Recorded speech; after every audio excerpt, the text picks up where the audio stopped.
Hello everybody and welcome back to the channel. My name's Amy from Tuition Up, and this video is for parents and for anyone that I teach, parents and children, both of you. And this video is going to be all about spellings. Now, when I was at school, I was rubbish at spellings and I had to have extra lessons. So I'm going to share with you some of my tips that helped me get through my spellings. The jury's out on how much we should be focusing on spelling. So as an educator, I would much rather have a child produce a really adventurous word spelt wrong than a really simple word spelt correctly. So I think it's important that we do encourage children to have a go with more difficult words, and if they make a mistake, so what? They can always correct it. So I think sometimes we have to be careful about putting too much pressure on the spelling being right every time. So let's have a little look then. We know the English language is not a phonetic language, even though there's so much pressure that is put on phonics at school. So for example, just as a quick demonstration, how many ways can we spell the A sound? Well, there's absolutely tons. Okay, so all of these words down here, they're all A. Ate, way, explain, may, game. Look at all those different kinds of patterns. I'm not going to go through what they all are, but we've got split digraphs and all kinds of things here.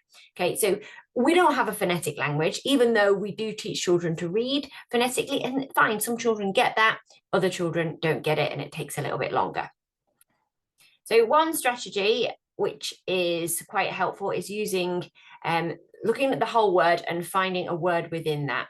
So looking at the word there, and you can see that you've got here in there. This is quite useful. A piece of pie. We've actually got pie in here. So these little kind of tricks can be helpful and just ways to get children to go, oh yeah, that's what it is. This one's quite nice. A secretary keeps a secret. So it's like a secretary. Yeah, that's how it's spelt. You hear with your ear. Okay, so words in words is the first one. Second one is a mnemonic or rhyme and saying. So for example, to spell the word rhythm, it's a really tricky one to spell. No vowels at all in this one. Rhythm has your two hips moving, and they're the first letter of each word spells out rhythm. This is a good one as well. Diarrhea, I can never spell this one, but this really helps. Dash in a real rush, hurry, or else accident. I came across that recently, and that is definitely going to help me. That's a really good one. And then we've got this one down here, which is necessary. Let me get this one up for you. That it's got one collar at the top, so one C for collar, and then two sleeves. The tricky bit there that needs to be emphasized is the kind of necessarily, because it's the two sounds with the C, but they're really useful. These are quite good for children who find writing difficult or like need something kind of kinesthetic to help. So we've got little pictures within things. I've seen it done with aeroplane, and actually an aeroplane drawn around the word aeroplane. Bed, and doing this with your thumbs as well, for your B and your D, and getting it the right way around. We have delightful, not politician, Michael Gove to thank for that hideous Key Stage 2 list of words, spelling words that children have to learn by the end of Year 6. It's awful, and actually I'm quite glad that when he was tested on it himself, he actually got some of them wrong, which was pretty good.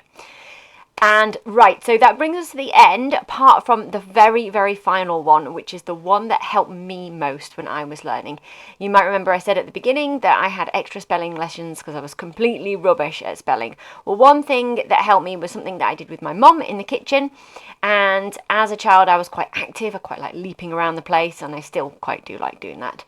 What I used to do was jump up and down to the word, so spell the word out as I was jumping. And for some reason, it worked for me.